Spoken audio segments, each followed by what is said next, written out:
जब तुम सब्र करते हो तो आसमान पर क्या होता है? जब तुम टूट चुके हो, जब सब कुछ गलत लग रहा हो, जब दिल चाहे कि बस रो दिया जाए, लेकिन तुम खामोश रहते हो।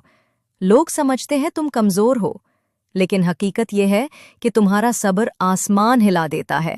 हदीस में आता है, जब बंदा सब्र करता है तो फरिश्ते हैरान हो जाते हैं। वो कहते हैं, या अल्लाह, ये तेरा बंदा इतनी तकलीफ में है, फिर भी शिकवा नहीं करता। और अल्लाह फरमाता है, लिख लो, मेरे बंदे के लिए वो अजर जो किसी पैमाने में नहीं समा सकता। जब तुम आंसू छुपाकर मुस्कुराते हो, जब तुम बदला लेने के बजाय खामोशी इख्तियार करते हो, तो जमीन पर तुम अकेले होते हो, लेकिन आसमान पर तुम्हारे लिए तहसीन के नारे गूंजते हैं।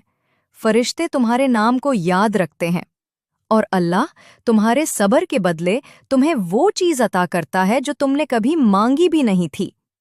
याद रखो, सब्र कमजोरी नहीं, ये ईमान की सबसे बड़ी ताकत है।